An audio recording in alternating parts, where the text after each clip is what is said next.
record. We're live. No. So hi, everybody. I'm Kelly Robinson from the Center for Career Development, and Jane Zimmerman is my co-coordinator from the Dean Rusk International Studies Program today. Welcome to the first of 4 of our international job search series. Glad that you guys could be here. Couple of housekeeping items. I will throughout, we are recording this session, so a recording will be emailed to you guys after the program has concluded. I will be posting, if you don't see it, I'll be posting throughout in the chat feature a Google sign-in doc. So just, hop on the Google Doc and put in your name and your email address so we can get that information to you. Any follow-up questions, feel free to send them to us. Today we're focusing on where and how to find international job opportunities, and Jane is certainly going to speak to that. So Jane, I'll let you go ahead and take the lead. Thank you.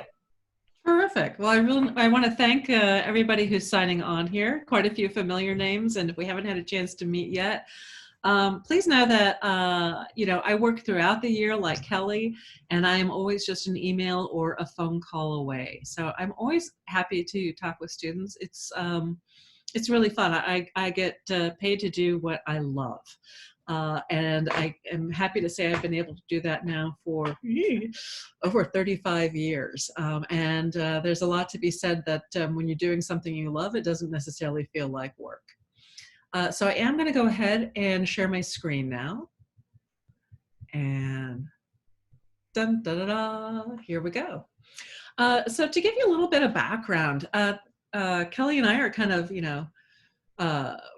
partners in crime, doppelgangers. We collaborate and talk a lot with each other about trying to come up with all sorts of opportunities and ways to help our students and alumni explore international careers and jobs. And so we also found that as we were talking with students, that we were coming up with a lot of the same kind of issues. A lot of students had the same questions. We saw a lot of people who were doing a really good job of putting themselves forward for opportunities, but who could probably maybe kick it up a notch. And some folks who just, didn't realize what all's out there, because it's really hard to be what you can't see. And so we're hoping that through this series, it's the first time we've done anything like this, that you'll be able to get some ideas and be able to follow up with the Dean Rusk International Studies Program, and especially the Center for Career Development, because you'll probably find that we're giving a lot of the same advice, and there's a good reason. You'll find the same sort of advice in many other sources as well. So I just want to talk a little bit even here about the opening slide here for our presentation. Think about, you should kind of put yourself forward for internships and opportunities. Some of the things that you portray or present about yourself. One of the things I'm really big on, and we'll have a whole session later on LinkedIn, but I always love putting in hyperlinks to LinkedIn. So, and I also wanted to highlight this as a Davidson event as well, and international kind of with a background wallpaper. So these are things that you can kind of think about when you're either doing presentations for others as part of a class, or later on when you're perhaps interviewing for jobs or internships. I will say Kelly has a great LinkedIn profile, and in it she has a wonderful article about careers and job hunting. So hopefully that'll provide you with a little bit of incentive to check out Kelly's LinkedIn, and feel free as well to check out mine. I also like to say that I will happily link in with any Davidson student or alum, and be glad to leverage my network to your advantage. Whoops, hang on a second here. And for some reason there we go. I'm trying to figure out how to advance my slide. So summer is a good time to dream and imagine, but it's also nice to kind of dream with a purpose or make a plan. And so that's why Kelly and I, as we were kind of brainstorming, decided to put together this 4-part series. So today we're going to focus on where and how to find opportunities. Kelly noted that she's recording this session, so it will be available if you want to go back and check it later on, or recommend it to some of your friends. The second section, or second session, will be on crafting an effective resume and cover letter. Again, Kelly and I were talking about this, and we found that we were in wild agreement on often what is the best way to approach a cover letter and their importance, and a resume. Session 3 is on leveraging LinkedIn. I think, again, you will find that just about anyone you speak to, including Kelly and me, we are really big on LinkedIn, and there's all sorts of great ways to use it. And we actually have a student here today. I'm going to give him a shout out, Alex Stimac, S-T-I-M-A-C, who has a terrific student LinkedIn profile. And Alec is doing a whole bunch of things this summer, but one thing he's doing is an internship for which I recommended him. It came up as a sudden opportunity. Alec was interested in it, and I was very easily able to introduce him to someone in my network by putting in a hyperlink to his LinkedIn page. So that's also kind of how we'll segue into things like networking demystified. I know everybody hates network as a verb. Some people even hate it as a noun. However, it's not as transactional as people often think. In fact, it's really about helping one another. And you are part of this Davidson, I won't even say network, I'll say family. But I would say that even in my own career, I've had people who simply, through some sort of affiliation or common shared interest or shared friend or colleague, took the time to help me out and advance my career and my interests and help me pursue my dreams, simply because they recognized a kindred spirit. And there are ways that you can do that very effectively. So let's start though in terms of international opportunities and where to find them, about, what are your passions and your interests? I have found, again, over 35 years in international careers, with government and international nonprofits in particular, but cutting across, international businesses. For example, I was an economic officer in the Foreign Service. Some people are really fascinated with specific regions or countries. We have a lot of interest, rightly so, in China, in Asia, as well as, Africa, Latin America. Some people really have a passion for a specific region. Some people are really interested in issues or subjects. That could be anything from international development and humanitarian affairs. It could be human rights. It could be, excuse me, how to deal with things like internet freedom or technology and how to take advantage of global community. And of course, the environment, climate justice, climate change. So some people are really passionate about an issue or set of issues or subjects. And it doesn't necessarily limit it to one specific field. For me, I am the kind of person who would say I am interested in everything.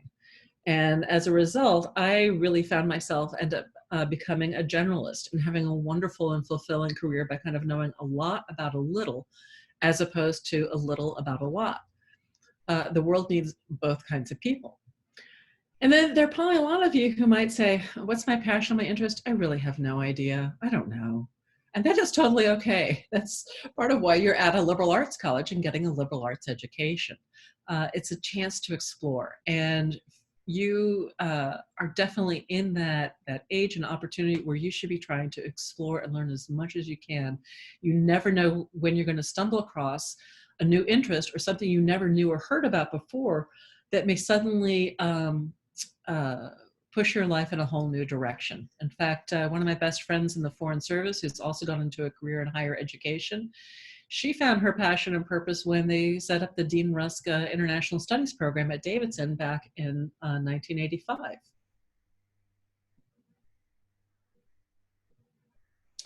So some of you may also,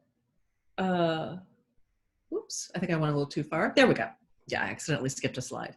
So again, I want to say that having an international career, a lot of people I found when I came to Davidson just a year ago, thought that really Dean Rusk International Studies equaled political science or equaled economics.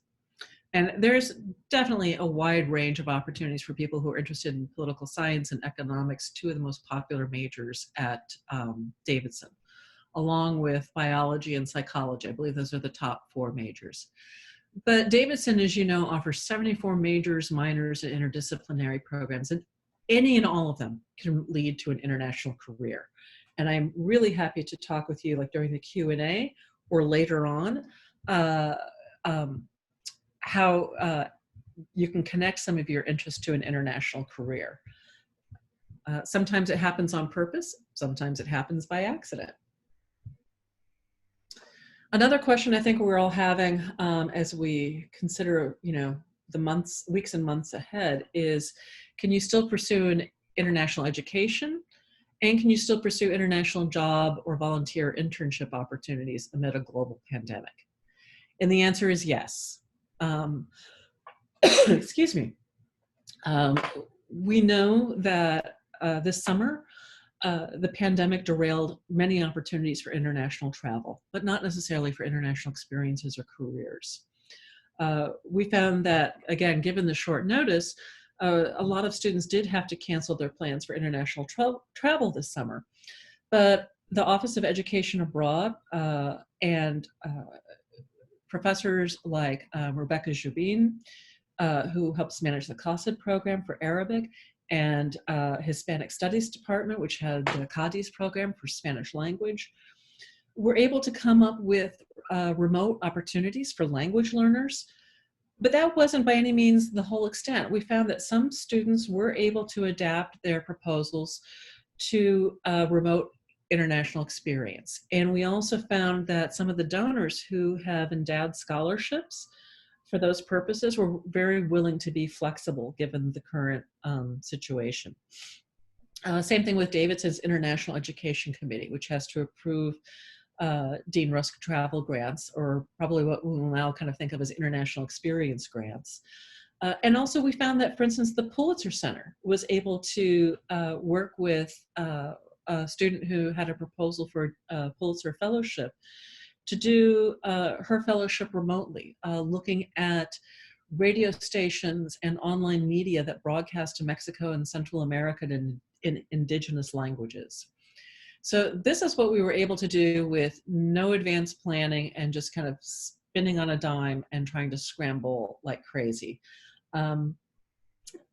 Meanwhile, aside from the formal Dean Rusk program, we were also able to help students get internships with international nonprofits. I mentioned, again, a shout out to Alex Stimac, who's working with my friend Jennifer Kate at Hands Along the Nile, focusing on Egypt and North Africa and community development, as well as UN volunteers. If you're not yet signed up on Wildcat Sync for the Dean Rusk Global Corps and their Dean Rusk Happenings listserv, you might want to do that. I try to send out emails once a week, sometimes once every 2 weeks, on things that can kind of help students stay stimulated, interested, and engaged, and help them find out about international opportunities, grants, or internships. But for example, and I'll talk a little bit more about this later, there are a lot of opportunities coming up for the fall. I went through some of the websites that I'm about to introduce you to and saw that there are quite a few putting up fall internship opportunities. One which I'll talk about more later on, if you are a US citizen, is the Virtual Student Federal Service, which offers remote internships with 63 federal governments and agencies, including the State Department, the US Agency for International Development, the CIA, and the Centers for Disease Control and Prevention, among others. So now let's get into some of the more hardcore networking here. You have a QR code that you can scan on the left, as well as a hyperlink here on the right to a document that, let me see if I can open this up. And are you all now seeing on the screen Dean Rusk International Studies Program, a list of international nonprofit job boards and resources? Kelly, do you see it? Yes, we are. Okay, great. So, excuse me. So this was a document that some friends of mine and I developed several years ago. And let me see if I can maximize my screen a little bit. But anyhow, it is a list that we kind of put together when we were going through a large layoff at an international nonprofit. And that can be, unfortunately, one of the challenges of international nonprofits, or any nonprofit or for impact sector. Actually, the private sector as well. You can go through things like layoffs. But one of the great things is the way people can help one another in such situations. And we kind of pooled our resources together and started this list of various job boards. And then I adapted it for Davidson, and I had a wonderful student who's working with us this summer, Shraylin Touch, help adapt it for Davidson students. So on here are a whole list with hyperlinks of various job boards that I find very helpful to recommend to students and recent graduates and alumni in particular. If you are a US citizen, usajobs.gov. We could almost do a whole session on that, and I'd always be glad to do so if there's interest in it. It's basically where you go to apply for jobs in the US government, including internship opportunities, some of which may be paid and some which aren't. Again, I'll talk about the virtual student federal service. That deadline is July 31st for applying for that program. But there are other ones such as Pathways and other programs for recent graduates, all of which can be accessed through USA Jobs. I won't take you in there now because it is kind of like falling down a rabbit hole. 80,000 hours was one that I discovered just a few months ago, but has a lot of opportunities for people at all levels in a whole variety of sectors, whether domestic or international, but kind of what they call the for impact sector. I'm going to take you also, and I've noted this in a couple of my Dean messages on the Dean Rusk listserv, Devex for international development. It is, I'm even going to take you into this site. Just as people in finance tend to read the Wall Street Journal, and people who love DC and the sausage making of politics and political affairs love reading the Washington Post, or everyone often reads the New York Times, LA Times, etc. If you're in international development or humanitarian affairs, you're going to be reading Devex. It was founded by a man named Raj Kumar, who realized that there wasn't kind of that central focal point for people interested in international development, humanitarian affairs. I know that there are a number of students who are. This is where I go to kind of stay abreast of news in international development and humanitarian sectors.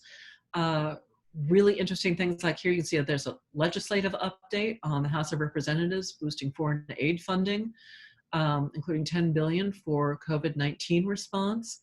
But also there's a whole job section on Devex. And this will go through all different kinds of levels, whether entry level, temporary, part-time, full-time.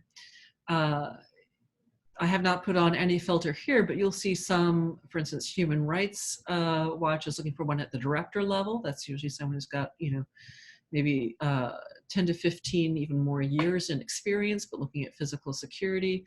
Some of these are probably a little bit more senior, but they do have entry-level ones. It's just a matter of setting up the filters. Some of Devex is behind a paywall, but not all of it. And so I would encourage you to take a look at it, especially if you're interested in international development and humanitarian affairs. And now let me kind of go out of Devex if I can. Sorry, I've got my Zoom menu kind of interfering with my tabs. There we go. All right, let's go back to, so hopefully you're back to seeing the document, my list again. I'm going to look at Kelly because I've got her on the screen. Yeah, we are. Okay, good. Another one I really like is Global Jobs. Again, has all different kinds of filters that you can set. The NGO Job Board and Careers and Relief and Development. This one, Careers Interaction, is a consortium of humanitarian and international development organizations. So it has a career site, another one on for jobs at its organization, also ones for its member organizations. Alliance for Peace Building, I'm really excited. We have a student who's doing an internship there. Like Interaction and Devex, it's a membership organization, and its members often post jobs on its job board. And what you can kind of do over the summer is, click on some of these and see what interests you in terms of different sectors. And I am going to try to go here beyond international development and humanitarian affairs. Shrelin found some really good ones. Here's one on trade association positions. Maybe you're really interested in representing a sector. Almost any group or organization or any sector has a trade association. For example, my husband used to work on one that represented credit unions. Credit unions are something that really are a model for community-based lending all around the world. So there are ways to kind of even relate domestic opportunities to international opportunities. But Idealist.org is another one I really like. It has a lot for internships. And one of the things that's great about Idealist is for organizations, it's often very expensive to advertise an internship or a job. But Idealist makes it very inexpensive, particularly for community-based and other nonprofits. And since so many people go to it, even those that are really well established will often advertise on Idealist. Council on Foundations for grant-making organizations. I will say philanthropy is a tough sector to break into, but I have theories about how to do it if anyone is interested in following up. I really want to take time here to highlight two of my favorite websites, Tom Manitos Jobs and Daybook Job Search. Both of them have a paywall. That is, some of their opportunities you'll be able to see for free. Some you may have to subscribe to their service. I don't know if the Career Center is able to subscribe to them on behalf of students or not, but the subscription is about $5 a month. I know that can be expensive for some, but if you can manage it, especially if you're interested in a job in policy and advocacy, and particularly in the Hill. So I tend to lean a little bit more towards Tom Manitos, but often you'll see the same jobs advertised on both websites, although of course things can change. Whoops, and I do not have a log on, although I used to. Let me see if I can get in, and it may just be because it's used to me having a subscription that is asking you to log in. Let me see if Daybook will show something that's not, okay. Let's see, let me try and look for internship. Now there are a lot that are setting a default for remote. Let's say I'm interested in Washington, DC. And you can see here on the left, a whole bunch of cities. And let's see if they've set up anything yet for remote, not that I've seen. And then they also have sectors here, administrative, communications, education, working with candidates. It's campaign season now, political campaigns.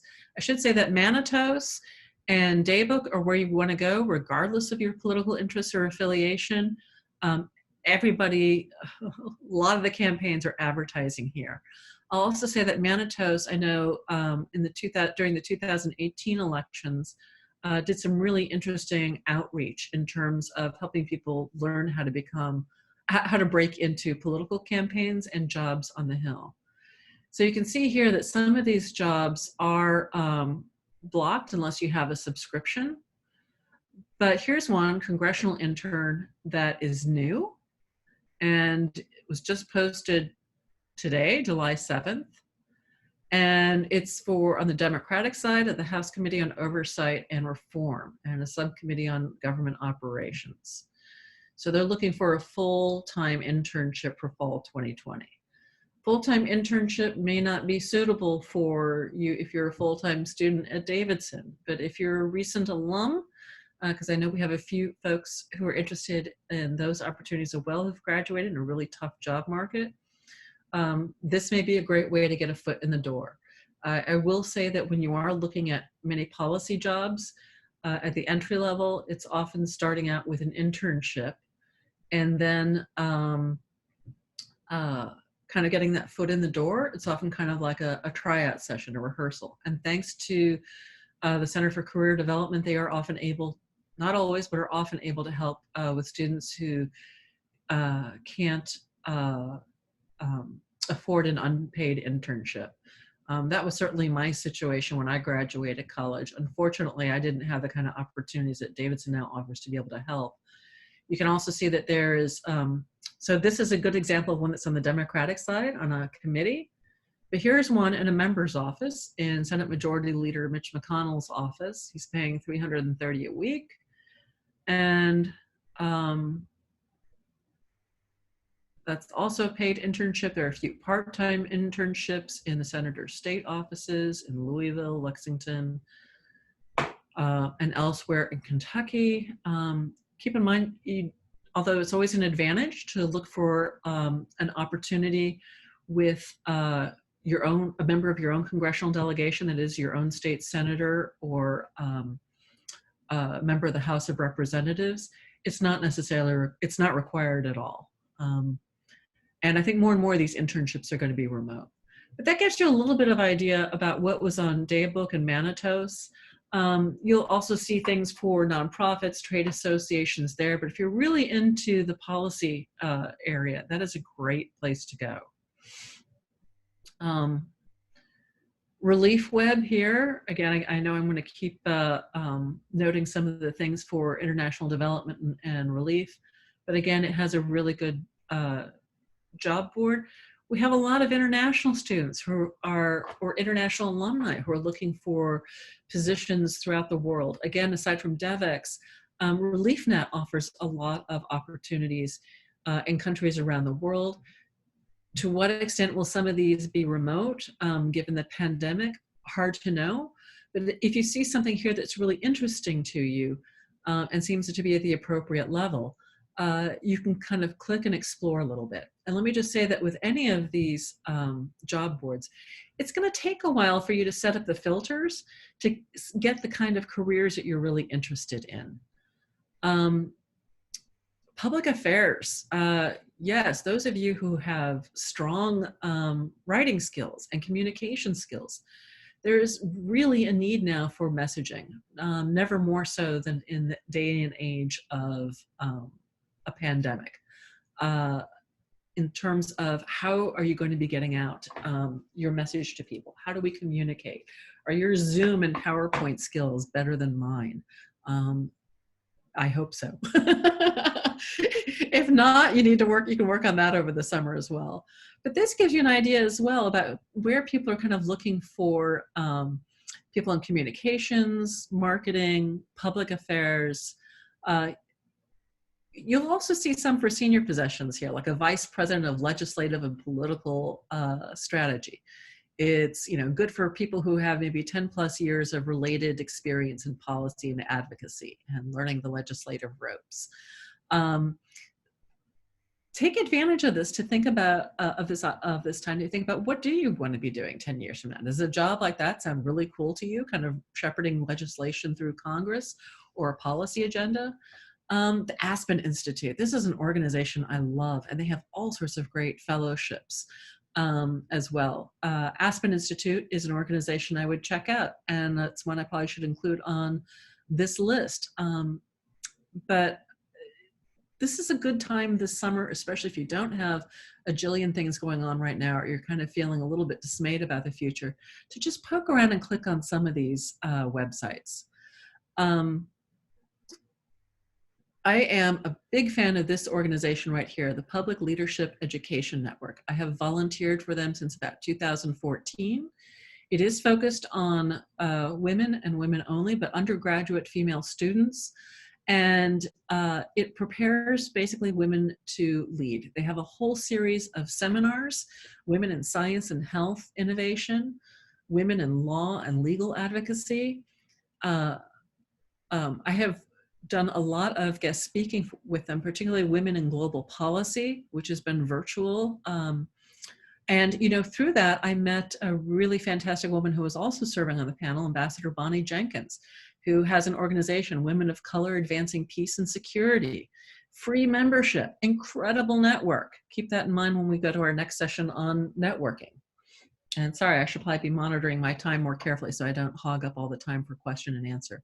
But I would love to see some female Davidson undergraduate students look at getting involved with some of these PLEN seminars here.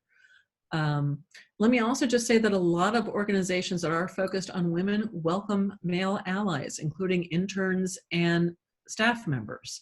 So just because it's an organization that maybe advocates on behalf of women or people of color or LGBTQ+,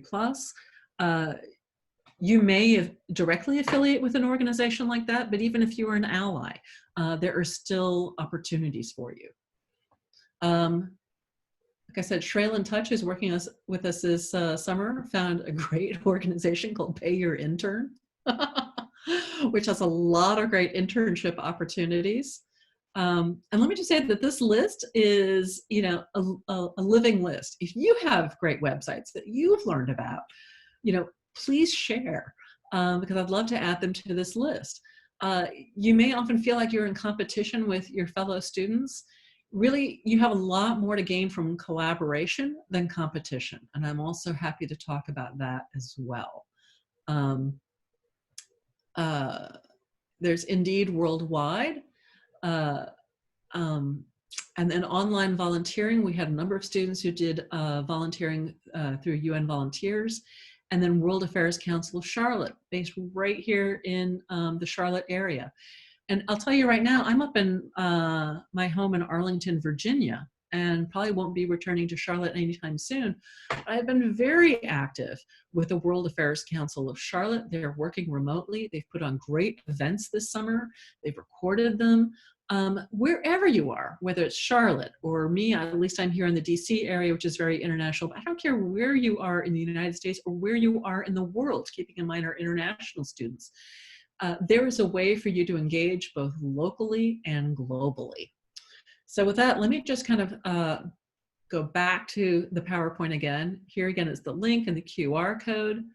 Let me just take you through a few other things. I mentioned the UN Volunteer Organization.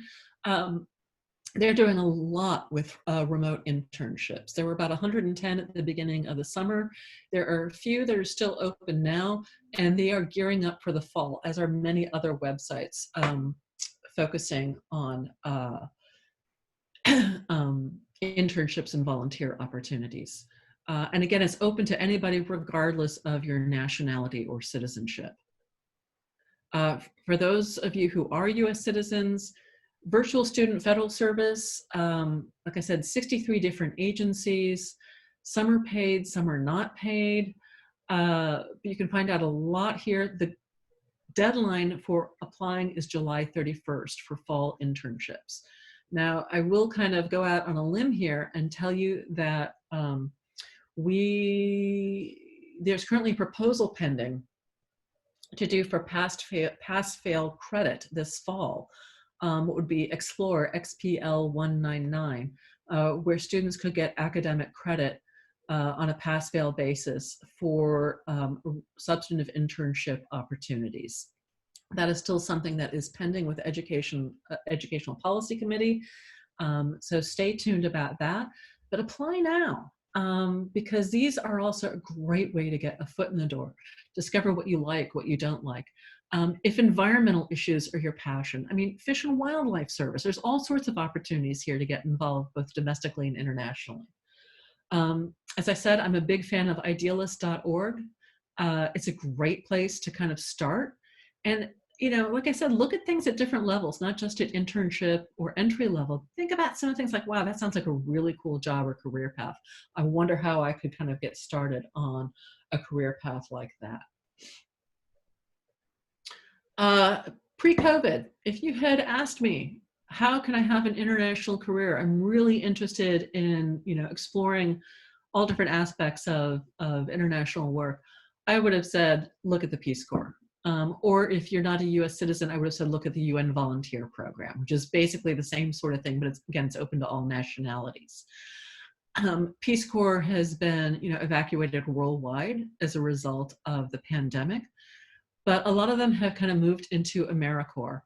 I will say that back in the State Department, in 2009, there was an initiative for the US Agency for International Development called the Development Leadership Initiative, about bringing in mid-level career people who already had some field work and experience to really build up the Agency for International Development, or USAID, which does a lot of the development humanitarian assistance on behalf of the US government overseas.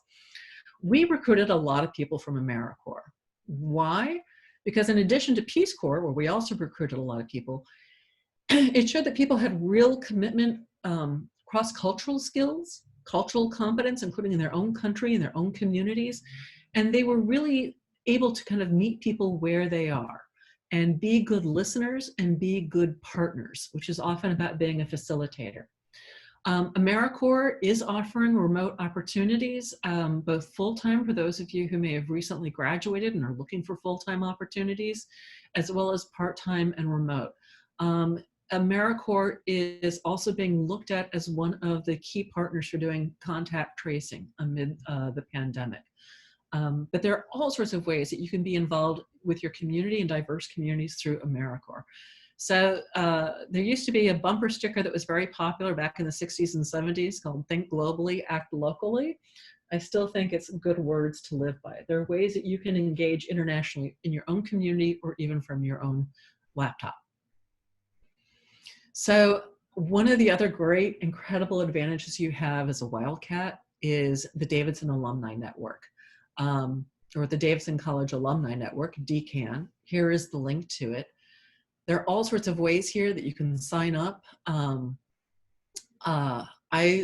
In fact, as I was preparing for this presentation last night, I signed up as a formal advice giver. I know that our friends at Alumni Relations, along with the Center for Career Development, really push out having alumni offer you advice. Take a look, sign up. Take a look through the Davidson alumni. They are dying to help you. They really answered the call, not just financially amid the upheaval of the pandemic, but through internship and job opportunities and advice. You are part of a family. Take advantage of that. One of the things I love when I get to deal with alumni, and I get to deal with them from all different generations and ages, is they love being able to pay forward. They love being able to give back to Davidson. They recognize that you share many of the same values and ideals that they do. That is, humane instincts and disciplined and creative minds for lives and of leadership and service. That's the Davidson mission, and it really resonates with alumni. So again, you can get career advice, academic advice, think about startups and business plans. For those of you who are more private sector oriented, I know I've probably given you a little bit of a short shrift here. I did work as an economic officer during my foreign service career, so I've worked a lot with international businesses, trying to do exports and investment overseas and operate in a competitive global market. But let me kind of begin to wrap up here with a few final thoughts. It's summer. Some of you really, well, we all had our plans turned upside down, and we're all kind of in different places emotionally, psychologically, financially. But try to take this time to reflect about what interests or excites you. Whatever it is that kind of tickles your fancy, I guarantee there's a way you can shape it into an international career if you're interested. Explore what opportunities are out there, both now and in the future. Use this as a time, like I said, to dream. Davidson offers you the kind of resources I would have given anything to have when I was a college student or alumna, which was a long, long time ago. But let me tell you, the Center for Career Development has incredible resources. People like Kelly are there for you. They want to hear from you, as well as the Dean Rusk International Studies Program. You are always welcome to drop me, like I said, an email, reach out. I'm glad to have a phone call, a Zoom, an exchange with you. Any way I can help. It's my joy. I'm really lucky. I get paid to do what I love. And I have volunteered doing this now for over 20 years. And I actually informally coach a lot of people at all different levels in their career, including a lot of people who are leaving government and are trying to do follow-on careers like I did. Your professors, the Davidson staff, they love being able to pay it forward by giving you advice or contacts or that leg up. take advantage of this. I mean, it really is an incredible family. It's one of the things I really love about being part of the Davidson community. And again, that DCAN, that alumni network.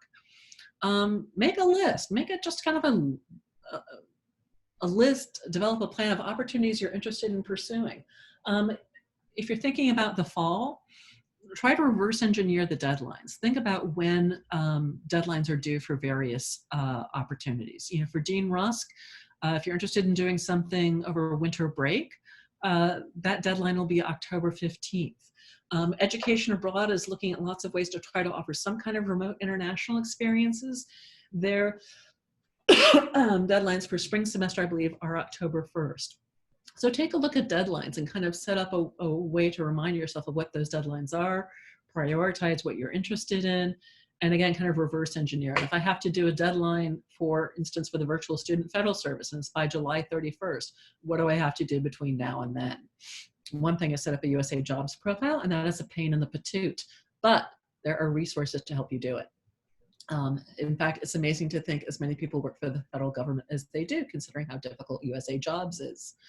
And then, you know, take action and remember that you're not on your own. We're here to help. You don't have to do this all by yourself. Center for Career Development and I will be glad to find ways to help you, especially when you have questions. In fact, Kelly gave me a really good question last night that I have to follow up on. And with that, I'm sorry, I probably talked longer than I should have or meant to, but I'd love to welcome your questions and feedback. And so with that, I will go ahead and stop the screen share and let's see, I haven't had a chance to look much at what's in the chat, but you know, feel free to go ahead and either raise a hand or throw something in the chat. Because right now, all I see in the chat is from Kelly. Feel free to take yourself off mute and just pop in with a question. It's all good. Hello, Ms. Zimmerman. Hi, Robert. Nice to see you. Yeah, it's good to see everyone again. Yeah. What I was wondering, I've been on USA Jobs and a couple other government-related sites looking for work, and a lot of jobs mentioned that they're looking for applicants with different levels of security clearances. There are, of course, many that require that, but I haven't seen many ways or at least positions that offer security clearances. So I was wondering, there's kind of a disconnect between getting the security clearance and then being able to apply for the job. Yeah, in a non-COVID environment, for example, there was another student who got an internship this summer with the State Department in Washington, D.C., and was going to do that internship as part of Davidson in D.C. She actually, as a result of that internship, was getting a security clearance because you need that in order to just literally come and work in the building and log on to the computer system. So she was going to have an interim secret clearance, which is often what you start off with and what they give interns. Unfortunately, though, she couldn't do the internship in person because everything went remote. The hosting office was not able to convert the position to a remote position, and so she ended up losing that opportunity. If and when there's a time when we can go back safely into the workplace, those kind of internships, so maybe next summer at the State Department or other government agencies that require a security clearance, it would be part of the internship application. I will say that because of internships that require security clearances, the application for that usually is in the fall prior to the summer. So you should be looking at, you know, those kind of internships that may be advertised this fall for the summer of 2021. Some agencies may put them out there kind of what they call on spec or on speculation that we'll all be able to return safely to the workplace by next summer, but it could fall apart again. The virtual internships, basically those are all going to not require a security clearance, but they are a foot in the door. And again, it's kind of also about a way of building your network. So let's say an organization like the State Department, Central Intelligence Agency, Defense Department, many of those which require security clearances of their interns won't have them for virtual clearances. But you know what, if you do a good job, on a virtual remote internship, you may very well be asked or encouraged to apply for an in-person internship. And you'll certainly kind of go in their personnel register, and it'll make it easier, hopefully, to get a security clearance in the future. All right, thank you. Jane, there was a question that was posted in the chat. How difficult is it to switch between different career paths in the international sphere? Example, going from policy work to nonprofit work, or vice versa. Okay, well, I often tell students that your careers are going to follow a very different path from mine, but in this sense, no. I have kind of done everything from policy to programs to management side. Like I said, I've been a generalist more than a specialist, but it is very possible to have a lot of flexibility. I found that after a number of years, particularly after I was at the Red Cross, I kind of burned out a little bit. Before that, I'd also been doing work in human rights as well. And I was burned out a little bit on human rights and humanitarian affairs. Still a passion, still an interest. I'm committed to it for life, but I needed a little bit of a break from it and to step away. One of the things that's really of concern is sometimes people burning out in a particular profession, journalists, human rights defenders, but anybody. You can burn out in any kind of job. One of the things I liked is that there's a lot of flexibility. And you need to kind of think about what kind of skill sets you may have. It kind of goes almost without saying, but it's good to say it anyhow, and that foreign languages are really helpful for international careers. That said, I do know some people who really, English is their language or their one and only language, and they can maybe order dinner in find a meal or ask for directions in 2 or 3, making people's ears bleed. But if you develop your foreign language skills, that also gives you a lot of flexibility. Things like, I also really encourage particularly people at the entry level, because I also see sometimes the generational barriers, especially when I'm coaching or advising people at, the senior levels. So I see what people at the entry level bring in terms of skill sets. Certainly in terms of think about things that are kind of functional communication, data.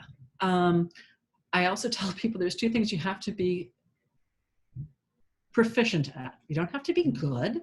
You don't have to be the best. You just have to be able to do it. One is being able to do public speaking and oral communication, presentation.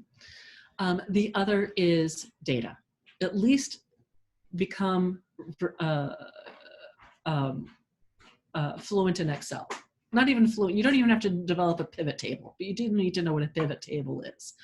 I am a non-quantitative person, but I have had to learn how to use and analyze data. I often do it with help from people who are better at it for me. That's part of what a team is.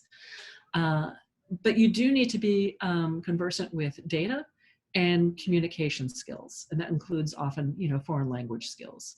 But you'll see from a lot of those positions that you're kind of looking at, they're looking for people who have some basic ability to, create a website. Well, you know what? The digital learning team at the library, you have a Davidson domain. You can host a website at Davidson on its in a Davidson domain that can go with you after you leave Davidson. I started a website with the help of a student, the digital learning team. It's not very good. I thought I would do more on it this summer, and I haven't. So, I am all about understanding how you set certain goals and objectives that you don't always quite fulfill. But think about, ways that you can develop the skills that are out there. One of the top skills that cuts across every function is monitoring and evaluation. Sometimes it's called monitoring, evaluation, and learning, or MEL, or monitoring, evaluation, research, and learning, or MERL. But think about the world we're in now, where we want to take quantitative and qualitative information and merge the 2 together to figure out how best can we prioritize scarce resources to have the greatest impact. So that is an example of how you can kind of take very basic quantitative skills and data science or data literacy and marry it with some of the analytical and critical thinking that you develop through a liberal arts education.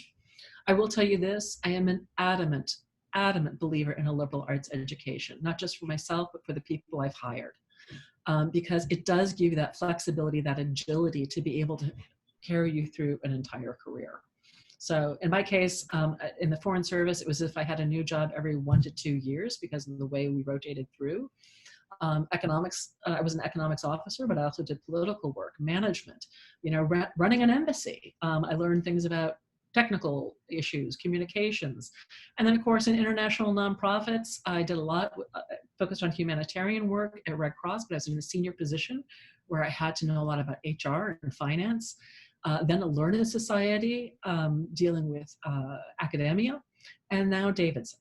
So I'm probably talking too much and need to get more to some of the questions because I see another one here. International work for private companies. Would you recommend that we seek those companies out and see if there are opportunities, or would you recommend going through the job posting sites like Indeed? So I kind of believe in a bit of triangulation. I think it is, I kind of think Indeed almost has too much in it. It's a little bit like a garbage bucket, to be quite honest, in my view. Maybe it's because I've never set the filters very well. In terms of private companies, think a little bit about what it is that you're interested in: finance, marketing, something else, the technical side. And that might help narrow it down a little bit. I would think about LinkedIn and taking a look at maybe companies that you're interested in following on. Are you really interested in the tech sector, for example? And then I would really spend a lot of time looking at that DCAN network. Who from Davidson is doing the kind of job or the kind of career that you think you might be interested in? I will say that there's an alumnus who has been a big supporter of Dean Rusk, David Barnard, who has had a very successful business career, a lot of it dealing with, based on his interest in East Asia. He's an older alum, but has a lot of really great contacts, insights, wisdom. Then there are more recent alumni too, who can kind of tell you a little bit about how their path evolved. Davidson in East Asia also has had some really, done a lot of work with alumni and the Davidson network to explore opportunities with companies in Asia. But there are opportunities in every region: Latin America, Africa, Middle East, South and Central Asia, Europe. So I would say looking a lot at that DCAN network. Okay, I see another question about the Bonner Scholars Program. The scholarship requires a lot of commitment. That's true. Interested in internship opportunities that might not be able to participate in if I am in the Bonner program.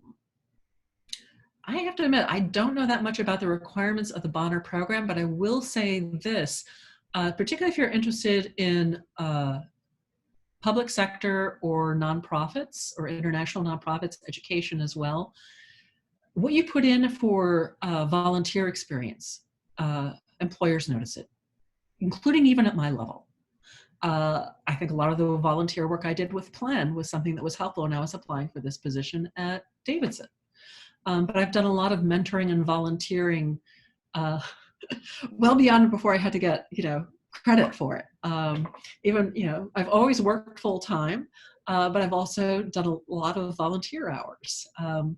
So interesting question, and I'd be glad to follow up on that one with you. And I think Kelly might be able to better advise you because I probably don't know as much about the Bonner program. Kelly, I should pause here and see if you'd like to chime in and make a comment on this or anything else I've said.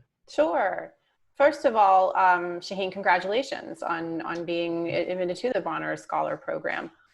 What I would say perhaps to your question, and even just kind of to the group and sort of, tag team what Jane was saying with respect to developing skills and experience, is that it's not so much important where you develop your experiences and your skills, but it's just the opportunity that you have to develop those skills and experiences. So for example, Shaheen, to your specific question, you're going to have opportunities through the Bonner Scholars Program, through your volunteering, to develop some fantastic skills that are going to be transferable to a lot of different areas that you're looking at. So if you're thinking, well, I might be interested in, say finance or consulting, and I feel like this might, the hours might sort of hinder my ability to do an internship, that's a conversation that we can definitely have, more offline in an appointment. But I think more kind of the bigger picture is not being so focused on where you're developing those skills and those experiences, but the fact that you are developing them, and then how you market them and you tell that story to employers across a variety of sectors who you're having conversations with. To Alex's questions about, can I go from policy to nonprofit? It's thinking about those transferable skills. The technical aspects of your role, and I don't mean technical in the sense of like, computer stuff, but the day-to-day, like the stuff that you're doing in your job. Oftentimes employers will say, the vast majority of the times employers will say, we can teach you that. What we can't teach you is effective public speaking, communication, interpersonal writing, the ability to analyze data, the ability to collaborate, the ability to, communicate across cultures, language. That's the stuff that we're hoping that you bring. And where you developed it, classroom, volunteering, internship, fellowship, that's not necessarily what an employer or an organization is focused on. It's, you have that. And then how are you going to convince me that you have that? And that's where we get into resumes and cover letters and interviewing and networking, et cetera. So. Yeah, I couldn't agree more. Like, for instance, even if you're doing something like, say, tutoring at the Ada Jenkins Center, maybe, or maybe you're going to do that remote.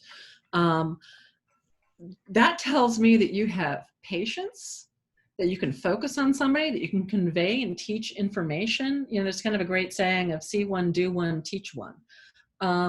Because at a certain point, yeah, you come out of college and everybody's great. But what really makes a difference over the span of a career is not how great you are, it's whether or not you make other people great. Can you elevate the performance of other people? And I have seen interns do that. I have seen entry-level people do that. That becomes really critical the higher up you go. It's more, it becomes more and more not so much about how wonderful you are, but whether or not you make other people around you better. And you can get a lot of that through the community service, the soft skills. It's true, there are certain technical skills that can be taught, but there are a lot of those important soft skills that are, even using the word soft is kind of misleading. They are really critical, and they often are kind of what make the difference between people who get maybe stuck at one level versus moving up towards a more senior level. In my follow-up email to you guys, because I agree with you, Jane, about soft skills. I'll forward a list of skills. There is a trade association, there's an organization, acronym NACE. It stands for National Association of Colleges and Employers, where colleges and employers get together to talk about like the world of work and connecting college students, et cetera. And NACE has come up with what I like to call them core competencies. Like, what are the core competencies that employers are looking for students to have developed when they enter life after college? Because that could be the workforce, or it could be graduate school, or it could be a fellowship, or it could be, AmeriCorps. And so those core competencies all focus around what I guess we used to call those soft skills about communication and collaboration, et cetera. So, okay. I want to be cognizant of time because I realize that this is, a lunch and learn or a breakfast and learn, depending on where you are across the states. So if you haven't had an opportunity yet, be sure to sign that Google document so that we can get the recording of this session to you. I will send you a follow-up email that has the recording, has some other information, a survey. If you have any specific questions about today's topic that you want to address to either Jane or I, please feel free to reach out to us via email. And we thank you for joining. Hope we get to see you on Thursday, where we'll be taking a little bit more deeper dive into the resumes and cover letter aspect. you know, the PowerPoint link that I'll be sending in the recording has the links to the handshake events that you can sign up for. Anything else? All right. Have a great day, everybody. It was good to see you guys. Take care. Thank you. All right, bye. Thanks, Jane. Thank you.